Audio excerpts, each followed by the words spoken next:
ఇదిగో చూడండి, ఇది నెక్స్ట్ డే మార్నింగ్ మాట ఇదంతా. సో టోటల్ మీకు 4 కనిపిస్తున్నాయి కదా, ఆ కంటైనర్స్ 4 పట్టినాయి. కొంచెం మనం ఇరికించి పెట్టినా కూడాను 5 పడతాయి అన్నమాట మధ్యలో. బట్ వాటరింగ్ చేసినప్పుడు అది అటు ఇటు అయిందంటే మళ్ళీ ప్లాంట్ డిస్టర్బ్ అవుతుంది.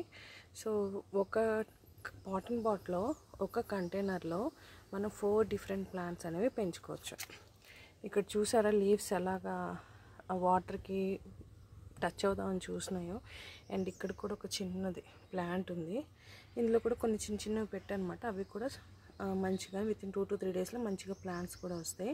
మీరు ఇక్కడ గమనించాల్సింది ఏంటంటే, ఈ కంటైనర్ చూడండి ఇక్కడ వరకే ఉంది, ఆ పైన అంతా కూడా వాటర్ లెవెలే ఉంది అన్నమాట. ఎప్పుడైనా మనం పాటింగ్ పాట్ పెట్టుకునేటప్పుడు కంటైనర్ ఎప్పుడు కూడా టబ్కి సగానికి ఉండాలి తప్ప, అంటే కంటైనర్ లోపల పెట్టే కంటైనర్ హైట్ ఎప్పుడు కూడా సగానికే ఉండాలి తప్ప ఈ పెద్ద కంటైనర్కి సమానంగా అయితే ఉండకూడదు.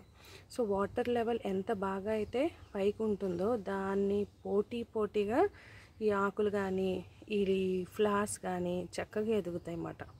సో కంటైనర్ ఎప్పుడు పాటింగ్ పాట్ ఎప్పుడు కూడా మనం సాయిల్ డైరెక్ట్ కంటైనర్లో సాయిల్ ఎప్పుడు కూడా సగానికి కొంచెం కిందకే వేసుకుంటాం కదా, అలాగే పాటింగ్ పాట్లు కూడా కంటైనర్ కూడా సగానికి ఉండాలి, లేకపోతే కొంచెం తక్కువైనా పర్వాలేదు.